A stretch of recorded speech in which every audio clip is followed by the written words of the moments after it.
3, 2, 1. Hey everybody, you're listening to the Alec Show, where I interview experts in everything from woodcarving to business in order to dissect their daily practices, routines, and mindsets. And today I'm talking with a close friend, Billy Chester. He is the founder of Wesson, a fantastic knife company if you haven't checked them out. Currently, they're working out of Stockholm, Sweden, and he is also the founder of Aidem Production Company. That's AIDEM Production Company, media backwards. He is a whiz of business to all who know him and who have talked to him or have been under his advising. Definitely a huge influence in my business and someone who I'd consider a business mentor. Billy, how's it going? Alec, thanks for having me, dude, and thanks for the introduction. It's a bit flattering, I think a little over the top, but I'll take it. No, for sure. It's I remember I called you a few months ago when I was trying to figure out a campaign for a short film that a friend of mine and I were creating, and we had a handful of questions for you, but Ben and I were on speakerphone. I don't know if I told you this, but we were on speakerphone in the car, and you threw out some advice for us, and we got off the phone, and he was just like looking at me like that was really intense. Like the amount of knowledge you spat in that conversation was it was really quick, and it's obvious that the elements of business are in your bones. You love it, and we've had many conversations about startups and small business and being an entrepreneur now in 2021, and it's been fun getting to know you, visiting you in Sweden once now, and you're fully moved out to Sweden. Yeah, you're there. For sure. You've been there for what, a few months now? Yeah. We moved in December, like early December.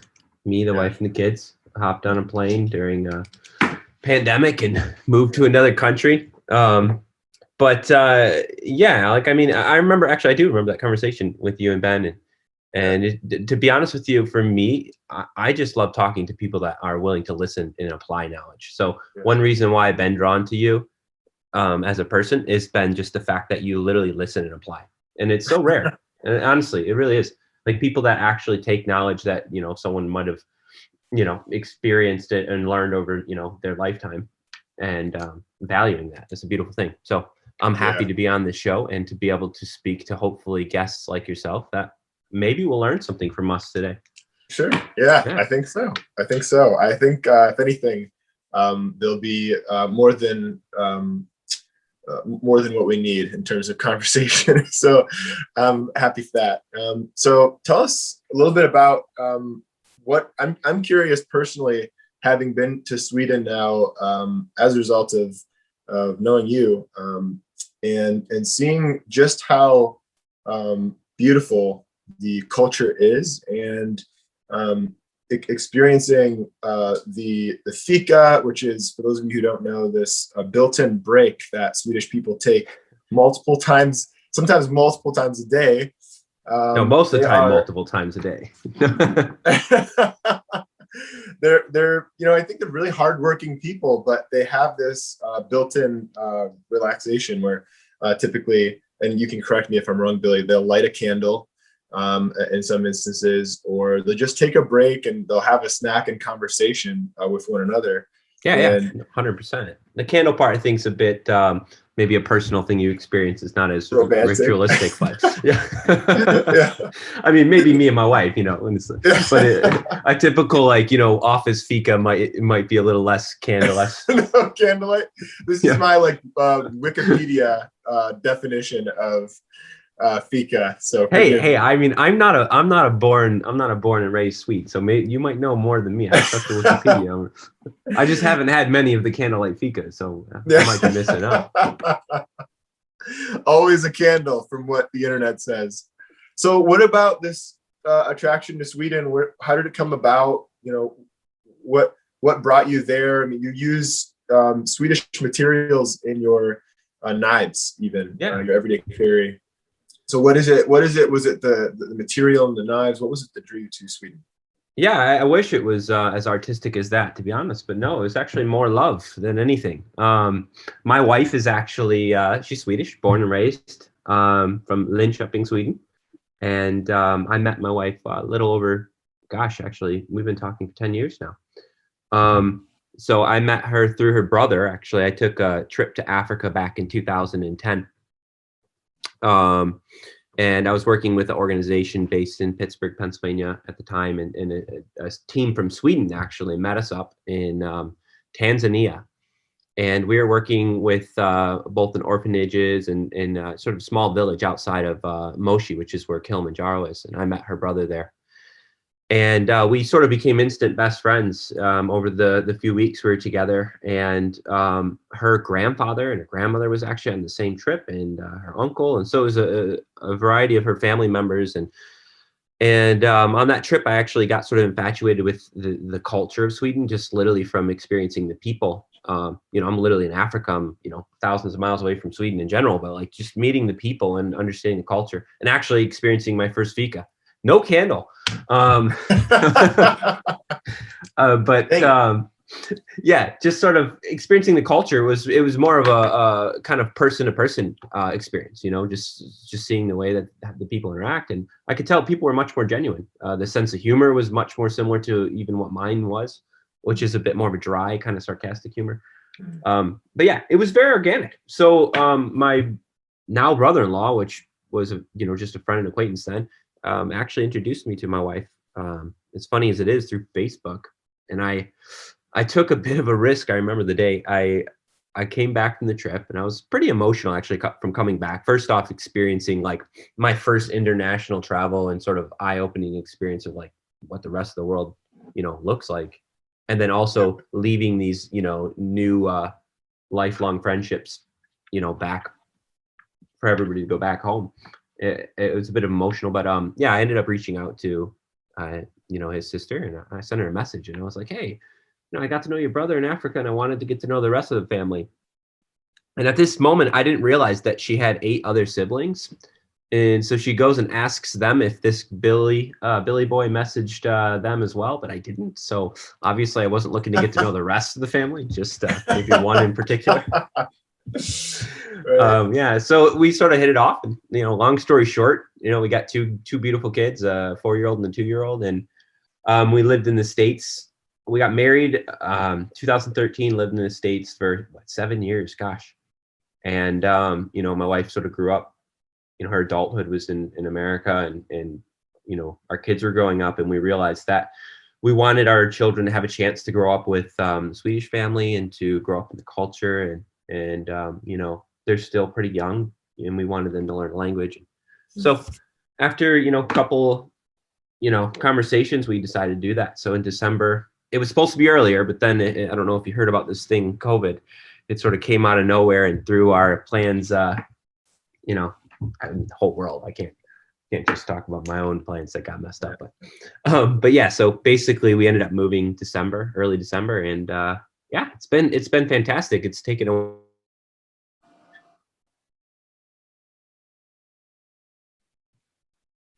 Yeah. So when you moved to Sweden, was it right away? Was it that you moved to Sweden, or was it? Your in first the beginning? Visit there? Yeah. Okay, so I actually I visited Sweden in 2010 after my trip to Africa. I went back. Yeah. So like 7 months later, I went back to meet Judith, my now wife, and sort of made a bit of a surprise trip to go out there and meet her and the family and a few other friends I made in Africa.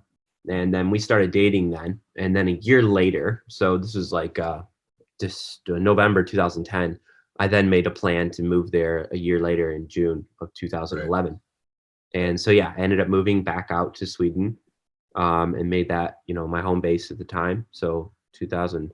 And that's about when I actually started Aidem, which was my production company.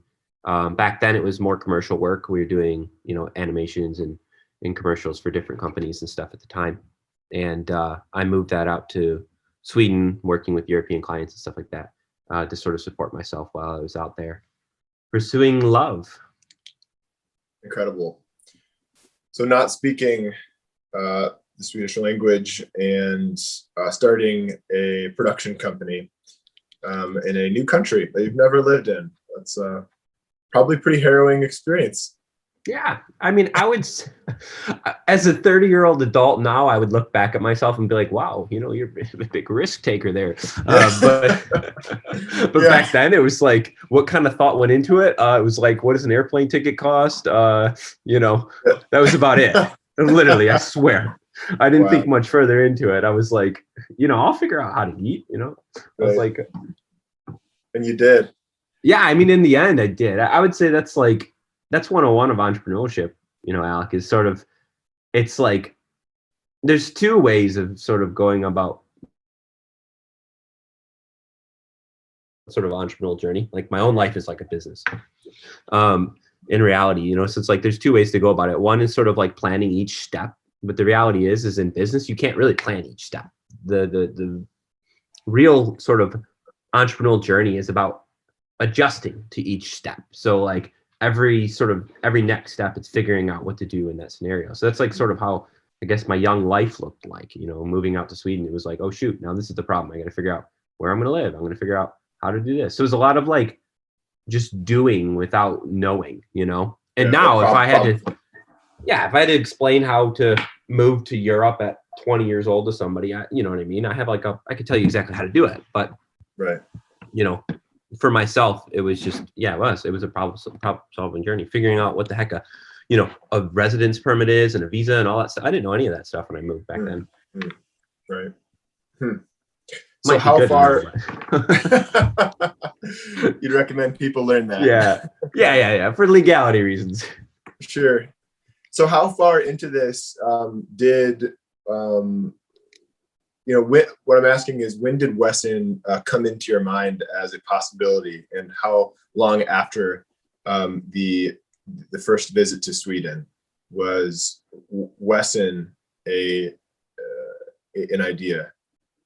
Yeah. So the story of Wesson actually comes a couple years sort of after my first, you know, trips to Sweden. That came after, even after we moved back to the States, several years after that. So I was working in ministry actually for a couple of years. So when I moved out to Sweden, I was, you know, when I went on that trip to Africa, I was working with this organization in Pittsburgh, and there was another one, like I said, in Sweden.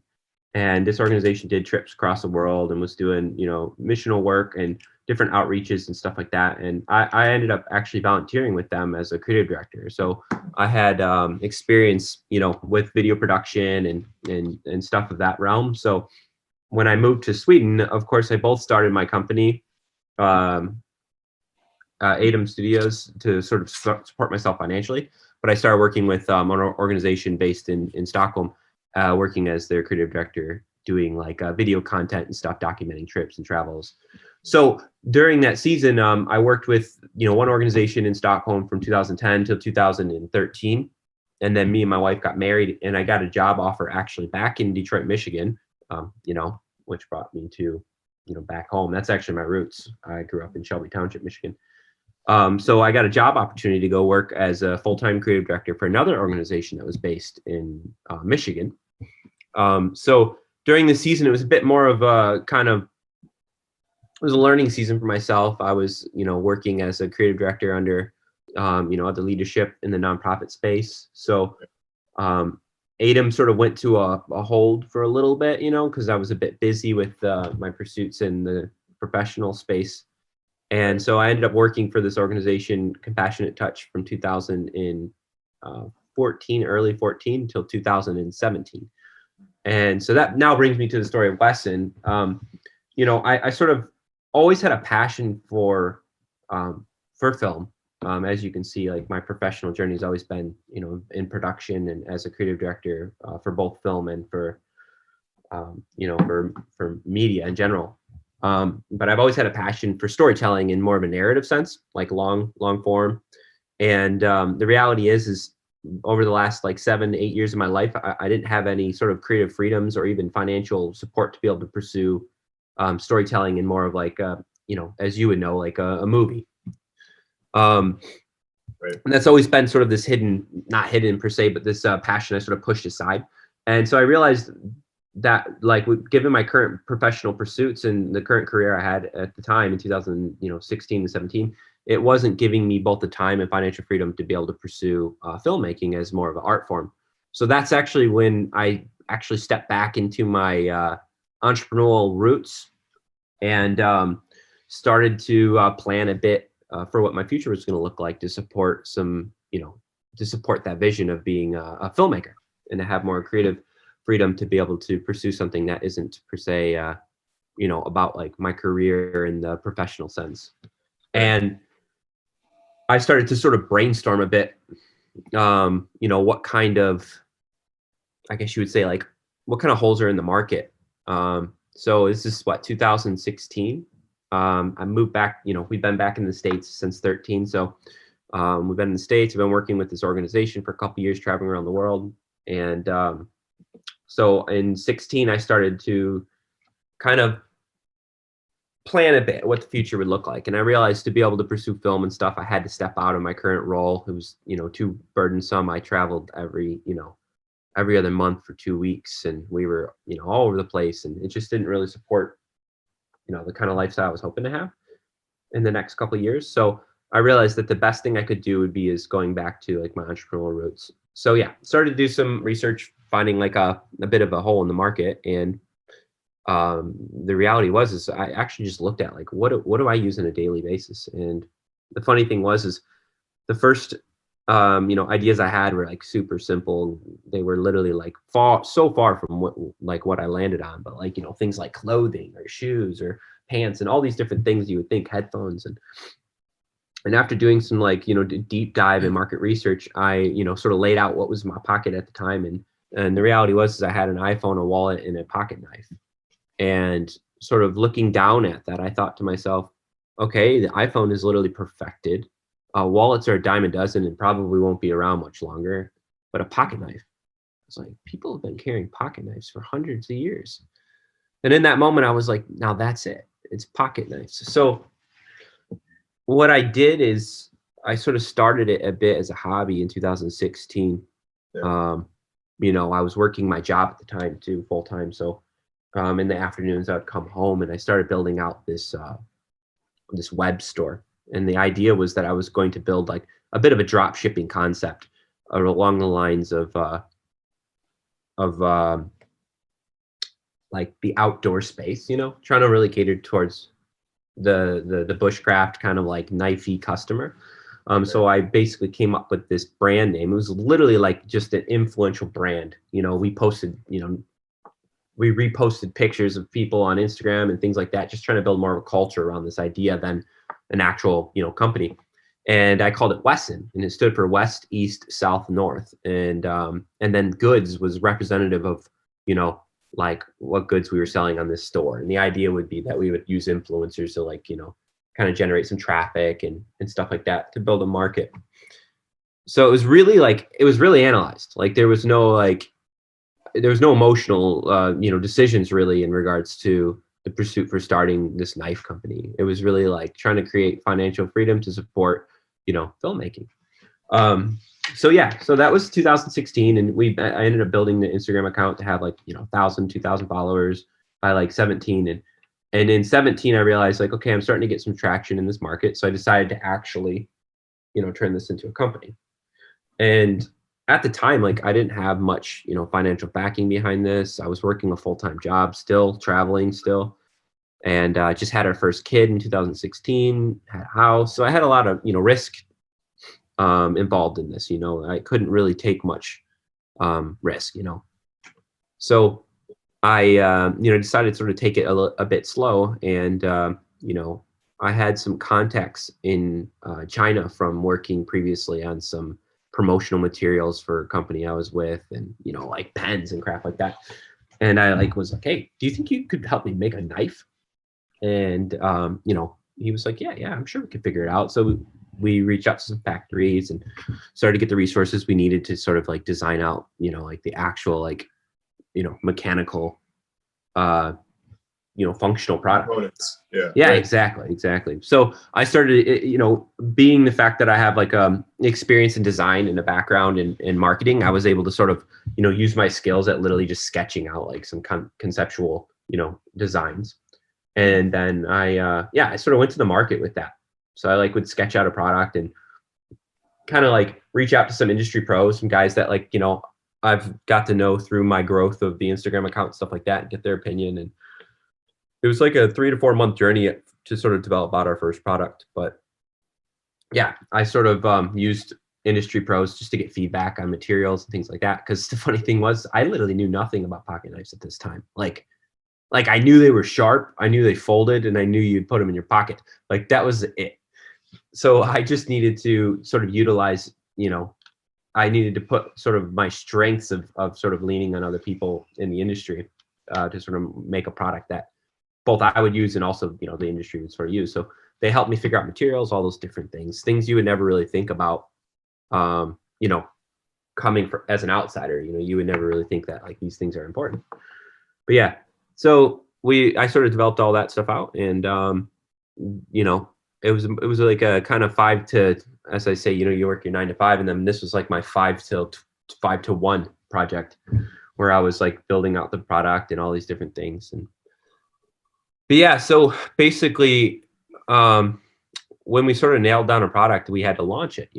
The idea was like, how are we going to get these in front of people's eyes? First off, I talked to our factories, and you had to, order like a minimum, order of this many knives and all these different things. And I was like, geez, we need to get some money behind this. So, during my market research, I've always known about this website called Kickstarter.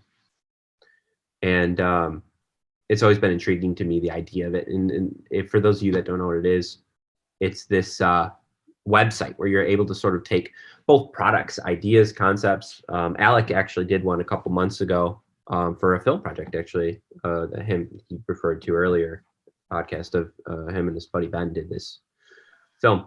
And so, I mean, you could use it for so many different outlets. And one of the more popular outlets for it is product launch. So I actually used this platform a couple of years ago, back in 2013, to launch a video game with my brother-in-law.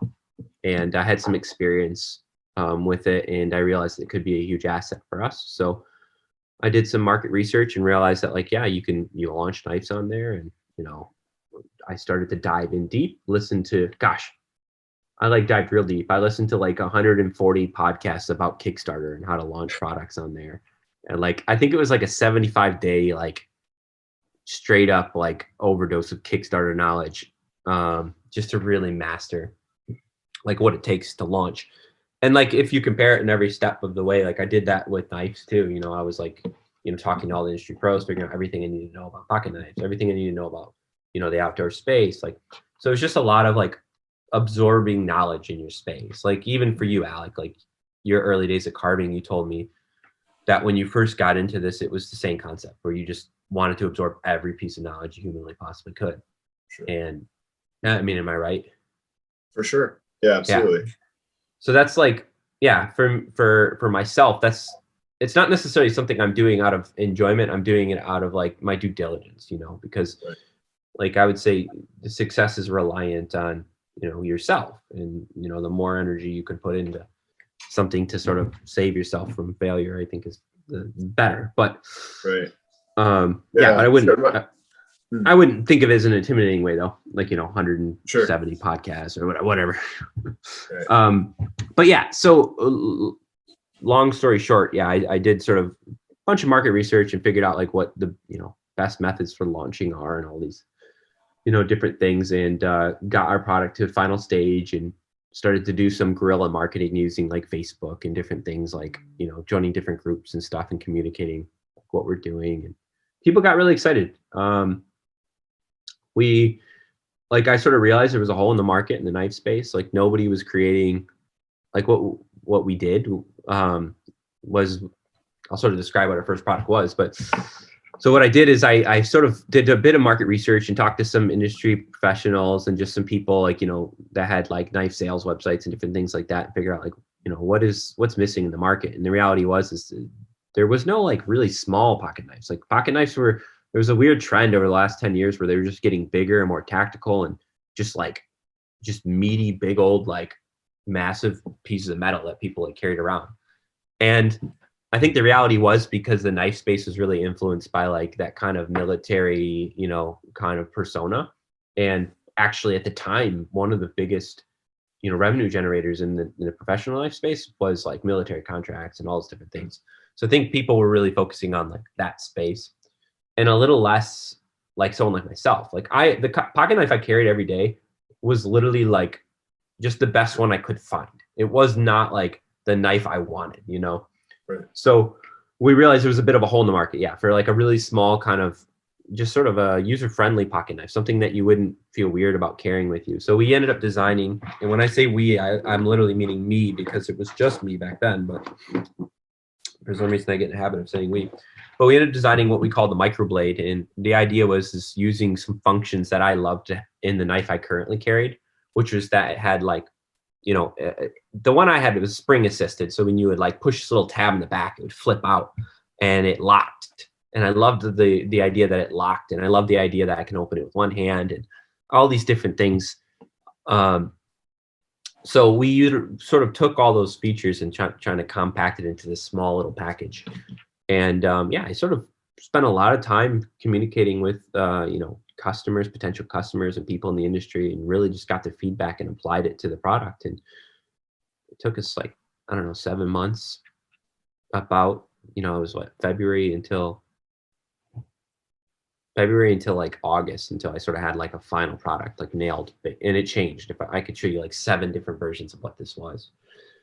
But yeah, so it really was like, it was dependent on the market, what people had to say. Like, you never want to design a product in a closed room by yourself, because you'll never, like, you're creating a product for a marketplace. So so you need to talk, you need to communicate with that marketplace, and whatever your method is, like, what, I don't know, maybe you're using, Facebook, maybe you're using guerrilla marketing, maybe you're sitting in front of a grocery store giving people a sample, like whatever it is, you really need to communicate. But the thing is you don't just communicate, you need to actually value their opinion, and you need to be willing to like literally throw everything away, because like your success is dependent on your customers. And so like, yeah, we literally like designed the people's knife, if you will. And to be honest, the more and more this knife became what it was, the more and more it was actually my personal favorite, like, pocket knife. And yeah, by the time we were sort of finished with this design, it was really like perfect knife. Like, I really felt like it was just like this perfect knife. So I started doing some like preparations for launching on Kickstarter. And the reality is, Kickstarter, you set sort of a goal, like you set like a funding goal, and then you have like a period, like 30 days. And if you hit that goal in that 30 days, then it's considered funded. And then those funds will go towards funding the project. So in our case, it was the microblade. And we wanted to raise $12,000 because that's what it cost me to order my first 1,000-piece order. And so I was like, all right, if I need to do $12,000, I need to sell, this many knives for $50 a knife. And that was what my goal was. So I set out to get an email list of that many people. And we started getting some decent traction. And I think I ended up launching with 1,600 people on a launch list. And none of those people were my friends or family. So it's like very important to understand, like, businesses do not rely on mom and dad and cousin and aunt. Like, that's very small picture. If you can't reach a market before you launch a product, then you need to rethink everything, because marketing is everything behind a product. So like, first master, and for myself, like, how did I know to get 1,600 people? I listened to 170 podcasts talking about how to reach people for a Kickstarter campaign, how to build a product for a you know what I mean? So like, the knowledge is out there. You just have to, you have to search and figure it out. So it took me from August until November to get 1,600 people on an email list that were interested in the Wesson microblade, like literally funny thing is, back then we actually called it the Wesson. I didn't even have a name for the microblade yet. So I just called it the Wesson. So we had 1,600 people interested. So I basically was thinking that we'd see, 10% conversion on those 1,600 people. So 160 people at $50 a pop. no, $60 or something. So it was like $12,000 was our goal. And yeah, I thought 200 people would convert, and it was like $60 on average. So I did the math, which is very important too. You need a plan, as a business owner. And I was like, all right, so I think that many people will do it. So we, I built out the marketing campaign, which includes like a production video. So I called in a favor to one of my buddies and said, hey man, you help me shoot this video. We shot, this video, and having experience in video production, that was a bit of a strength for us. So I was able to really, go over the top with that. And having a graphic designer background too, I was able to build out our content and, take all our product imagery. So it was really like a one-man show back then. Did everything, all my strengths I put to use. And yeah, built up this campaign, and we launched it on October 25th with 30 days. And the goal was to raise $12,000. And within the first hour, I think, if I remember correctly, those 1,600 people came through, and we raised $25,000, which blew my mind, because I was like, I think we ended up selling 400 knives in the first day, which was like half of like my order that I placed. I had to put like a deposit on an order for my manufacturer, and it was like 1,000 pieces. And in the first day, we sold 400 of them. And I was like, holy crap, like we might actually need to order more. So yeah, after like this campaign kept going, I think we ended up ending with like 3,600 orders and like 4,500 total knives sold. And it was $225,000 we ended up raising. And at the time it was shocking, but it was anticipated though. So like most people, if they know me and they're listening to this podcast, they know this already. But for those people that don't know me, never heard the story, would probably be like, wow, he got lucky. That's amazing. Look at that, went viral. But in reality, like, no, the launch was a bit anticipated that we could do that $225,000. Like I knew it was possible, but I didn't think it would happen because like, right. I don't know. Hope for the best. Hope for the best. Plan for the worst. Exactly. Right. So you had every intention of growing, past that number, but you were being realistic and setting your sights. And I think that's what you taught us in setting up our Kickstarter, or a very small Kickstarter in comparison, but you guys are in a different space. You got to understand. You did do very, very well. I think. Did you guys raise $6,000 or something, or was it? Yeah, boy, I'm gonna mess up the numbers, but yeah, I think our original expectation or plan was, I think our goal was like 1,500 or 3,000, and you encouraged us to really calculate out what it is that we would need in terms of materials to film it, and all the living expenses, and because of course we were traveling, so hotels and all that, or Airbnbs, and it came out to being right around 6K. 5 or 6K. But yeah, we raised well over that, nowhere near the viral Kickstarter that you had, but we raised at least a $1.5 or more than that, which we didn't know if we'd even hit our goal. So we were happy about that. But no, for sure. I mean, and to be honest, like there's two different spaces. You have like more of the creative art side of Kickstarter, then you have like the product side. Like you guys were selling a vision, and raising that much money for vision is actually really well done. So I was actually very impressed by your guys' campaign. Yeah, well, big shout out to Ben Liu for making that possible. He created a lot of the media for that, or actually all of the media for that, photography, videography. And that's a huge deal when doing Kickstarter, right? As you mentioned. Oh, for sure. Having the production head start that you had, I think is you were bettering your odds, right? Because for sure. I mean, you got to think production quality is a form of confidence. You know what I mean? It's like credibility. So like when you're launching a product and it, looks like it was something made out of a garage and whipped together, and some newspaper clippings or whatever, like that's not trustworthy. But if you create something that has like, has professional kind of approach behind it. Yeah. It's instant trust gained right there. So like, yeah, if you guys are trying to make a film, you know what I mean? Like the best way to show you're going to make a film is by showing you can make a film. Something I wanted to return to, you mentioned that the product is made in collaboration with the audience. And I thought about what that would look like. I basically create digital products. I don't create physical products. As of right now, I don't at least sell physical products in manufacturing world. Of course, I'm an artist. I make these sculptures, but I imagine that it's tough to know when to stop editing. And I guess I'm curious in the life of the microblade, when you knew that you had it right. Maybe what were the first inklings that maybe things needed to change after production, maybe after the first line of production? How did that all come together for you there? Yeah, that's actually a really good question, because I didn't really. This is my first venture at sort of like, product development. So I really didn't understand like, the whole picture per se. But so sort of stepping back to like the early journey, to be honest with you, if you don't set a deadline for a product or a launch date for something, like you will literally be nitpicking at this thing forever. Like I mean, I could have been sketching, improving, developing new versions of this knife for 20 years. Well, I'm not joking. I could have. But the reality is like comes a point where you just need to click launch.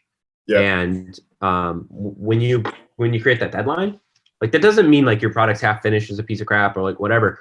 But that means that like you got to, with any goal in life in general, you always need to create sort of a deadline for that goal, for it to be accomplishable. So like as an example for, with Wesson, I wrote down a goal of like, I think originally it was like August 31st. I wrote that back in February and it got adjusted to October 25th.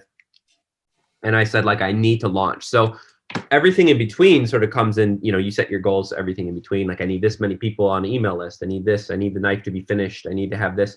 So like those decisions sort of got a little bit compacted. So we then launched this knife, we deliver, I don't know, like 4,500 of these things. And we get a bunch of, client feedback. So a bunch of our customers sort of tell us like, hey man, I like the knife, but it doesn't flip open as fast as I want it to, or the pocket clip's a little tight, or, that's customer feedback. So for us, we had a massive range of, customers right off the bat. Like that doesn't normally happen when you launch a company in this, in this sort of, most startups, for instance, very bootstrap startups don't go from like, 0 to 4,500 customers. They would go from more like, a bit of a scale, which to be honest is a bit better because you can adjust your product accordingly before it hits a mass market. So, so what it looks like is we're actually on version, I think publicly we're on version 2 of the microblades, like 2.0, but like internally we're on like version 7. And what that looks like is one is like internal knowledge. So like, understanding a bit more of what, pocket knives are, how our customers are using the knife, what materials we're using, like things like that. And then also understanding like customer feedback. So like we had some of our customers, telling us that, oh, the pocket clip is too tight, or, oh, my back screw would get loose, or, all user case scenarios, all these different things gave us a chance to literally like listen, take notes, and improve. So yeah, I mean, for us being a physical product space, we've really just sort of, I mean, gosh, customer service is one of our most valued and most important aspects of our business to date. And we actually like our success is based on that too. So we've taken, that first microblade, man, when I see those in the wild, I can't believe it. I'm like, I literally like, if I see someone carrying a first microblade, I'm like, dude, here, give me that. I got you a new one. It's like giving the version 7 just to get that thing off the street. But that guy doesn't even know. Like to him, he's like, oh, I love this knife. Like it's the best thing I've ever had. And I'm like, give it back. Exactly. And I'm like, no. So even though the first product is 1,000 times worse than, what's on the market currently, it still was an amazing product. It's just, there's always room. I mean, look at iPhone 1 compared to iPhone, whatever this is, 27. Like it's, if Apple didn't launch products in the way that they did, you know, and they just were like continuing to sell the iPhone, the same one for years and years and years, you know, they wouldn't be who they are. So innovation is a part of marketing too. It's like you using that as a strength, like letting people know that, hey, we made it even better. Not, hey, the one you have is worse. It's all about language. You know what I mean? Right. Does that help answer that question? It does. Yeah, it does. And I think what you said about, shipping the work, as Seth Godin would say, that's the tough part for a lot of people, including myself, in and outside of business, in the creative realm, is knowing when to finish something and to call it good. And two thoughts on that. The first, and then I'll get off of my my diatribe here.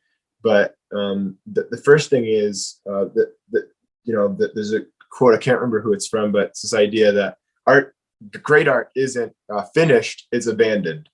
Right.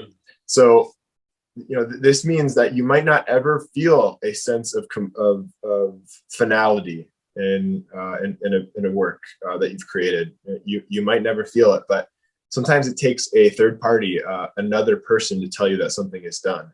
And I think that's true in the case of Wesson, in a sense of saying we're just gonna ship this, and we're going to let the people decide if it's done or not, and if it's not, then we can make this adjustment, the necessary adjustments, and that's a positive feedback loop, basically, right? That we're getting feedback and we're growing in that sense, so long as you're open to growing and changing.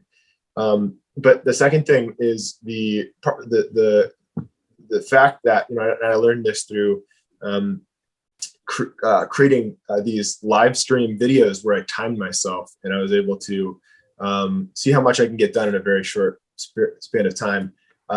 What I now know about those live stream videos, and what the principle, at least I now understand the principle of Parkinson's law, and that is that in a given project, that time expands or contracts based on the time allocated, right? So, so in other words, what I found, frankly, by accident, is that if I set a timer for 20 minutes and I see how much carving I can get done, it's astounding to me always how much I can get done just based on that constriction. And it does sort of prove that, to an extent, that law, if you will, holds up, that, if you allocate a certain amount of time to a project, time will seemingly shrink or expand based on that time frame. So getting folks to launch is probably a bigger challenge than maybe one would think. No, dude, for sure. Yeah, for sure. So I think that. Yeah. Oh, go ahead, Alex. Sorry. No, you're good. I was going to say, so for folks starting out in entrepreneurship, maybe they have an idea, maybe they don't have an idea. What is it exactly that, are there any like books or recommendations or things like general directions that you could point people in for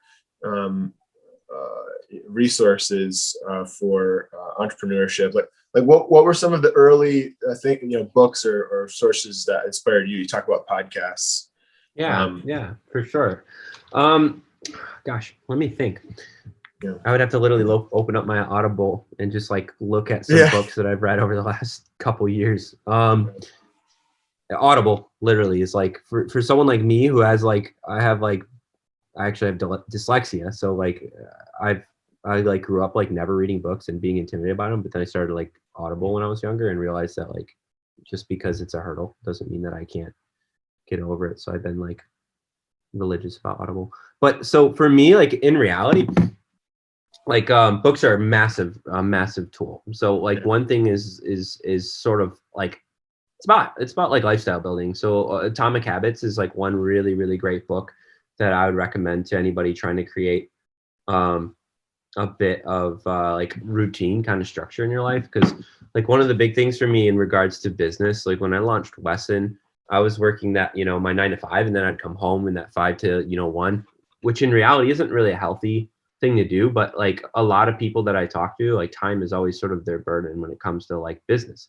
So like one thing that I've learned is instead of reading like an entrepreneurial book about like, you know, building out this business or learning about this, like the reality is it's about time allocation and figuring out like to allocate your time the best and to be sort of in control of your own life. So like instead of coming home and watching Netflix, it's like popping open your computer and, you know, building out that to-do list or, you know, sending an email to that guy or, you know, those kinds of things. So I would say like something like Atomic Habits is like a book that sort of helps you get more into like these kind of routines and breaking out of that kind of that, you know, the norm, the comfort life of like scrolling on Instagram and crap like that. So I'm a bit like religious about those things. Like I don't have Facebook on my phone. I only have Instagram for my business. I check my email, you know, certain times of the day. And those kinds of habits are like what give me the ability to sort of have a clear mind to be able to focus on like, you know, things that are actually valuable to me, which is like both my business, filmmaking, my family. So, I mean, any other books, gosh, I'm so bad at that, like that kind of thing, like giving, you know, sort of a list of things. Shoe Dog was one you recommended to me months. Oh, huge. I was literally going to say that. Yeah. I was going to say that's a bit of a Shoe Dog is like it's an entrepreneurial journey book. So like, yeah, I would suggest anybody read it. So it's about Phil Knight, the founder of Nike. So it's just a really great, entertaining book. But if you're like, once you sort of get your boots wet and you got the wheels turning in the business space, Shoe Dog is like an amazing book to read because like for even like myself, like you realize that, you know, somebody who's now a multi-billionaire, massive, one of the world's biggest companies was just like me and you, Alec, like just dudes that were, you know, grinding away, building this idea, but he didn't stop, you know, he was just passionate. So like, but it's written in a beautiful way. So yeah, Shoe Dog's 100% another book that I would suggest. Yeah, for sure. That's great. Do you talk about morning routine? Is it something that you know, or actually you didn't say morning routine, but just routine in general? Is that a part of your life? Or do you have, is that like necessary for you that, you know, you're up or having a meal or coffee or whatever that is, a meditation, a prayer, you know, what if there is any structure, what does that look like for you? Yeah, for sure.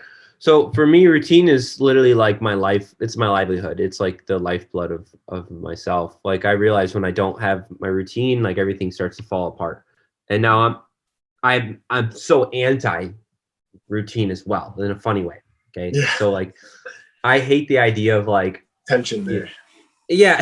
It's funny. Like it's, you know, a little bit controversial to say that, but so I'm really all about like my time is everything. So like the reality is like to me, like freedom is having time, like the ability to, if I want to sleep in on Tuesday till, you know, 8 o'clock and have breakfast with the family and go on a walk with my kids and go to the park and hang out. Like if I that's what I want to do that day, that's what I'm going to do. And I'm in control of that. So the reality is the routine is submissive to me. I'm not submissive to the routine. So yes, I do have a routine and I do highly believe in one and suggest one to anyone. So like just sort of having a guideline for what your life looks like on a week to week basis. So like one thing I like to do in the morning is I like to wake up. I like to take my dog on a walk. While I'm taking my dog on a walk, I'll listen to like a walking meditation, which I highly recommend that as well. Like any form of meditation or prayer or whatever is like super, super healthy for you to restart your day and to really get your mind clear. You know, do some research on it. I highly recommend it for anyone. And then I would listen to an audiobook for maybe the second half to get some knowledge, get my brain, you know, spinning, and then, you know, come back to the house. I like to have breakfast with my family and then, you know, go into my office and sort of get my day started by building out like a to-do list of what that day encompasses. Some leaders, you know, sort of thought leaders I listen to suggest, you know, writing to-dos the night before. But I just sort of found the best way for me to do it is kind of like take my day as it is. Yeah. But the biggest feedback I'd have for anybody is not to write down what I just said and apply that to your life, because I've learned that everybody is different. Like the worst thing I ever did was take, you know, Joe Schmo's routine, schedule, plan, and try to apply it to myself. And that is like the most important thing is there was actually, this is like one of the best feedbacks I've ever gotten, or like the best, advice I've ever gotten from anybody, was a friend of mine, Christian Watson. He owns a design studio called 1924. And we were working on a project together a couple of years ago.